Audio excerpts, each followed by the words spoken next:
Hai, selamat datang di Otokal Team. Ya, untuk Ototok malam ini kita bakalan ngebahas seputar AC kendaraan. Di sini sudah ada Mas Heru. Ya. Mas, thank you Mas. Oke. Udah datang. Sehat Mas? Siap. Alhamdulillah.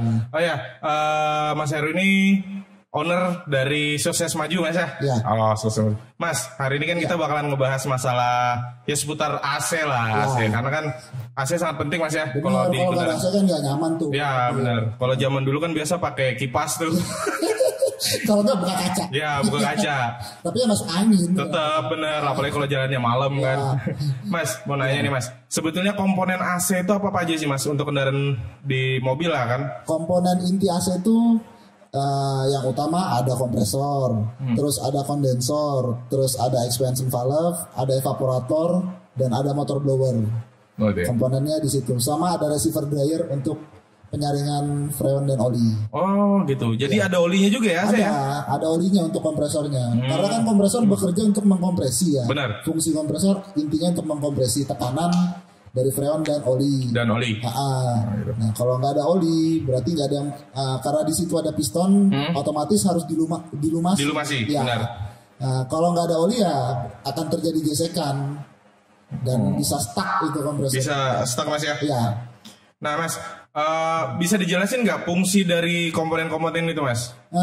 Kalau kompresor itu fungsinya untuk mengkompresi antara freon dan oli.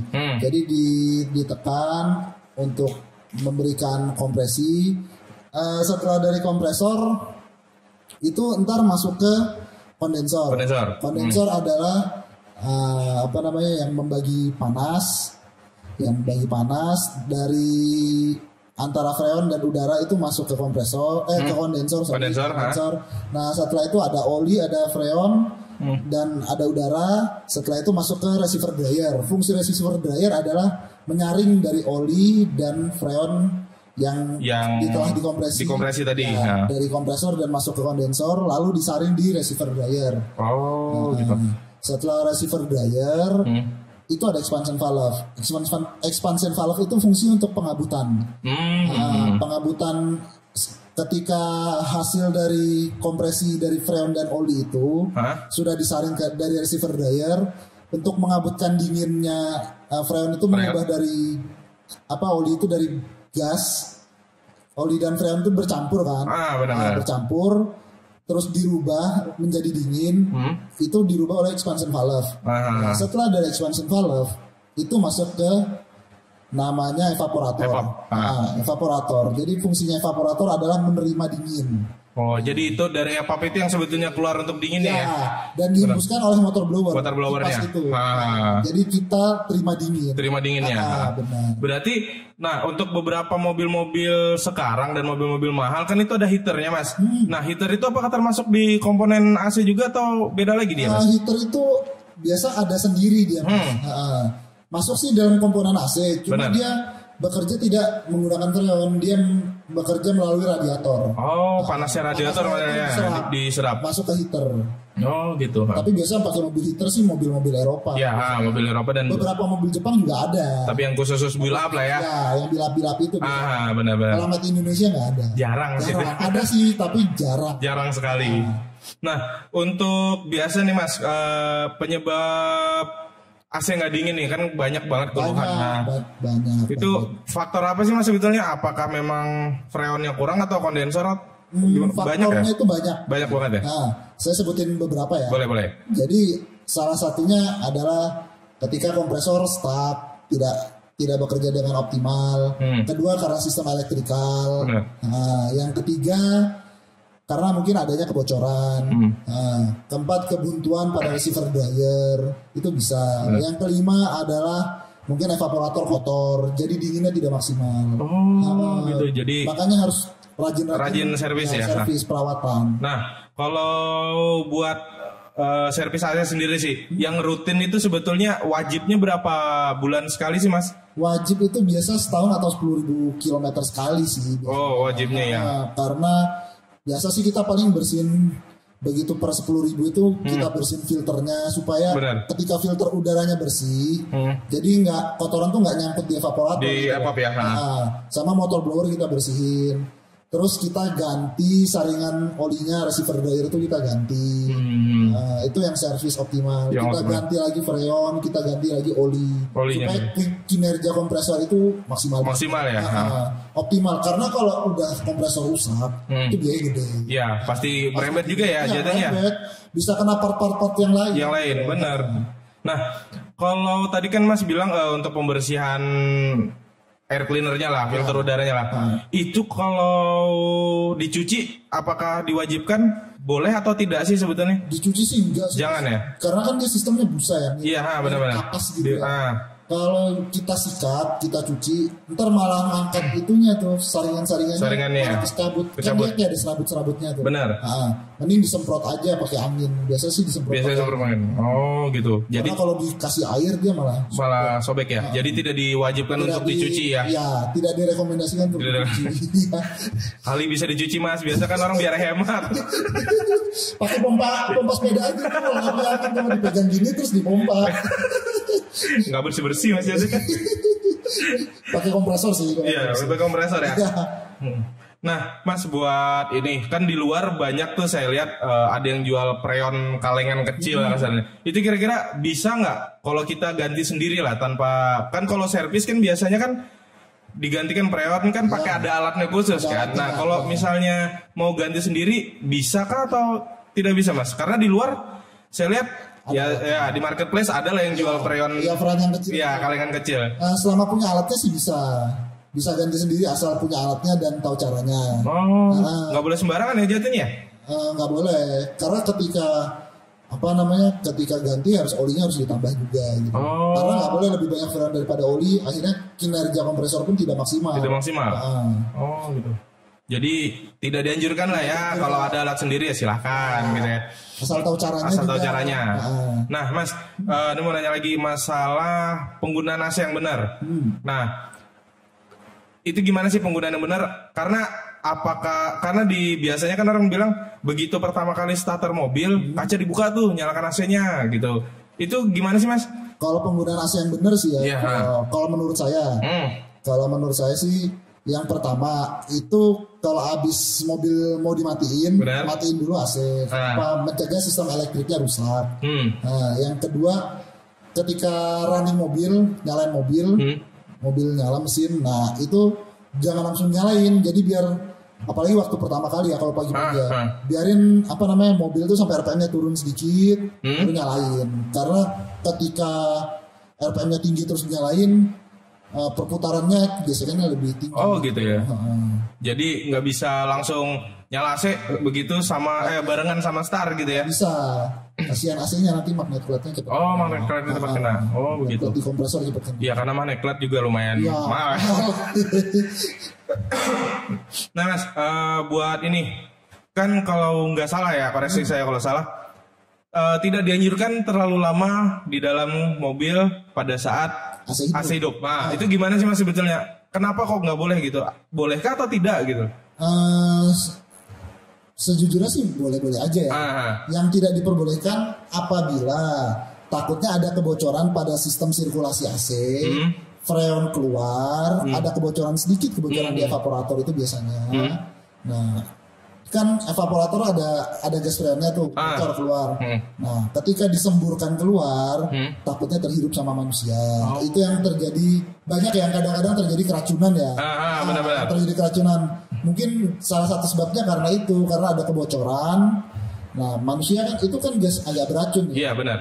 Nah, dihiruplah oleh manusia gitu loh.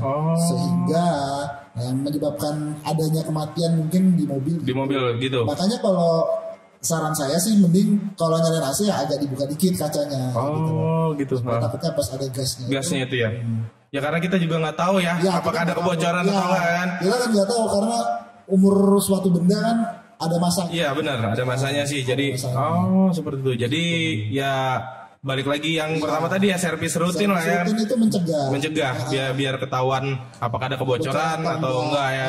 Karena bahaya banget ya. Karena lebih bahaya. Takutnya pas bawa mobil ada kebocoran, apa kita pas lagi kondisi badan nggak fit, kita ngirup udara itu, malah jadinya bahaya ya.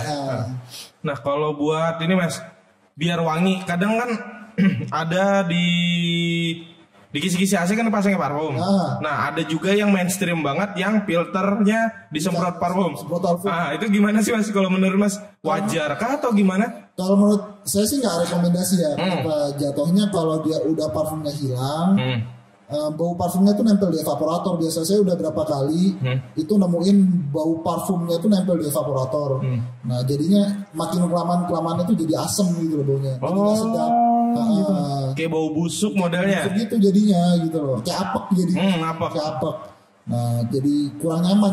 Saya mending digantung aja biasa gitu. Oh jadi tidak disarankan juga ya untuk langsung disemprot ya? Nggak disarankan karena kadang malah baunya itu nempel di evaporator gitu. Jadinya apek gitu loh. Apek ya?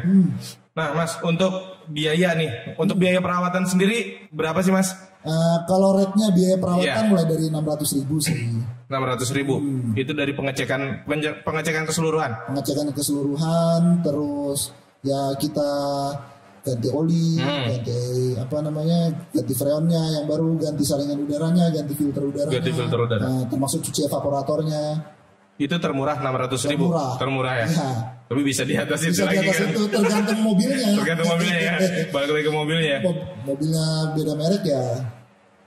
Beda harga lagi.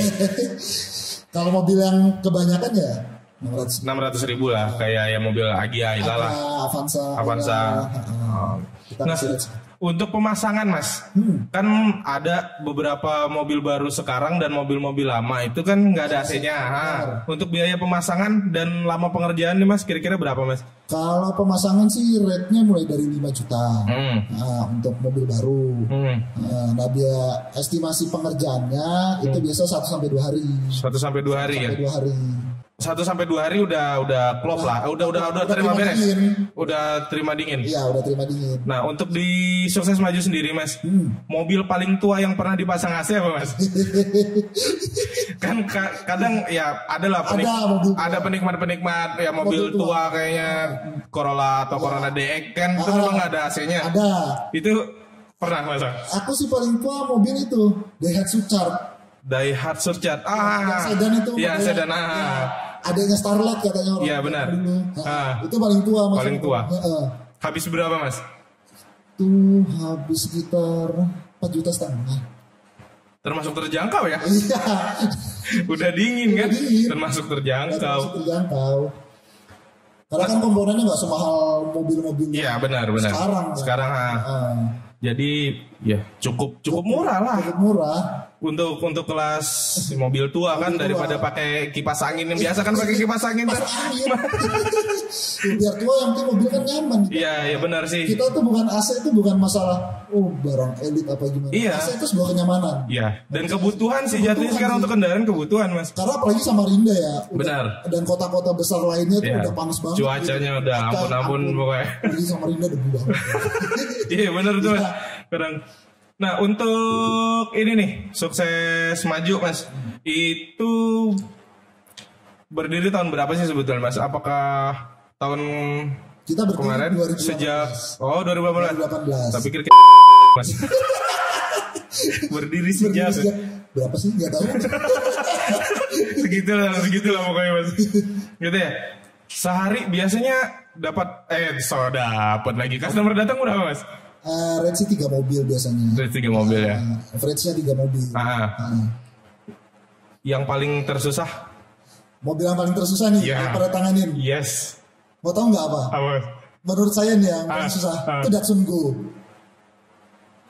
Termasuk mobil baru lah jatuhnya. Susah ngerjainnya Datsun Go. Rapatkah dia atau gimana?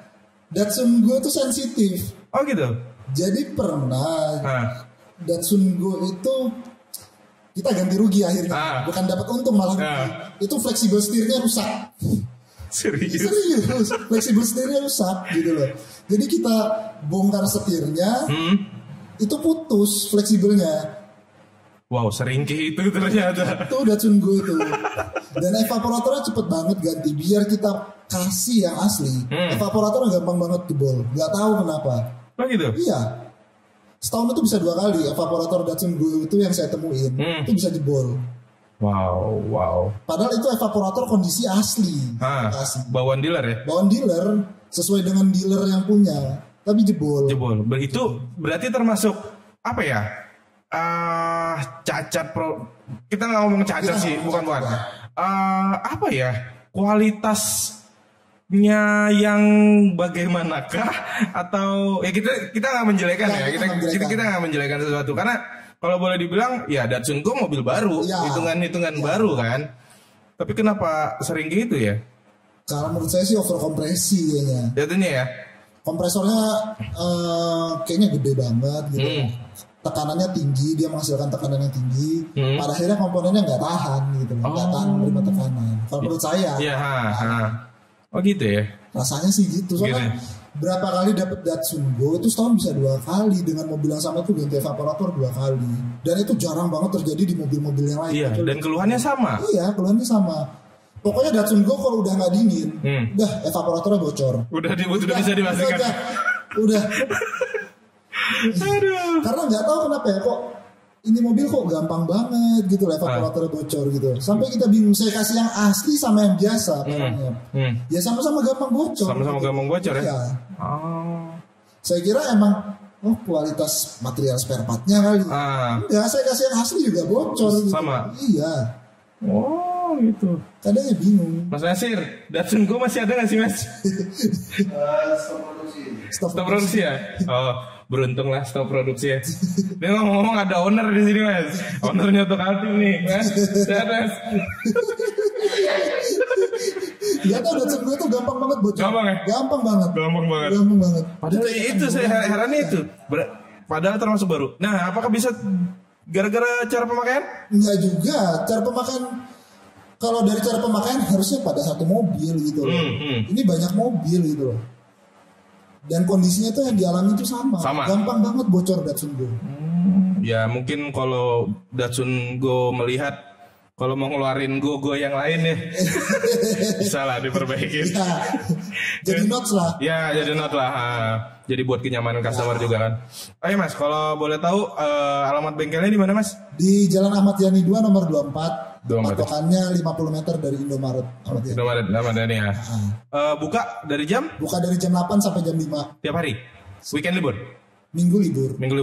Tanggal merah pun libur ya? Tanggal merah libur. Tapi bisa bayar request. Ya bayar request ya. Nah, buat teman-teman yang mau servis AC bisa langsung ke Mas Heru, nanti nomornya di deskripsi ya. Di deskripsi. Ada IG-nya ada.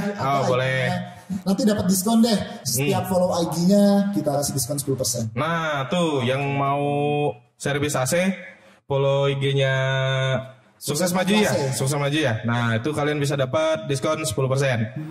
Kalau kita dapat berapa persen nih? Special rate. Kalian gak usah tahu lah berapa persen. Itu urusan bisnis. Korporasi aja yang tahu. Mas Heru, terima kasih banyak Mas sudah ngobrol-ngobrolnya. Terima kasih ya, semoga bermanfaat lah. Ya buat penonton-penonton dari channel Auto Kaltim juga. Semoga ini menjadi manfaat lah. Ya, terima kasih. Penonton setianya, subscriber setianya. Benar, terus follow juga, subscribe juga channelnya Auto Kaltim. Karena banyak juga nih manfaat-manfaatnya, banyak juga informasi-informasinya. Amin. Ya kita berusaha buat ngasih informasi lah Mas. Ya, yang terbaik. Ya, yang terbaik. Masyarakat Kaltim ya. Ya, khususnya Kaltim. Kalau bisa di Indonesia lah. Ya, global lah Mas. Jangan mau kalah sama yang lain. Iya. Terima kasih banyak ya Mas Heru. Ya teman-teman, itu tadi obrolan kita bahas masalah AC. Terima kasih sudah menonton. Jangan lupa like, share dan komen. Jangan lupa juga subscribe. Terima kasih. Saya Ade. Selamat Kaltim. Bye.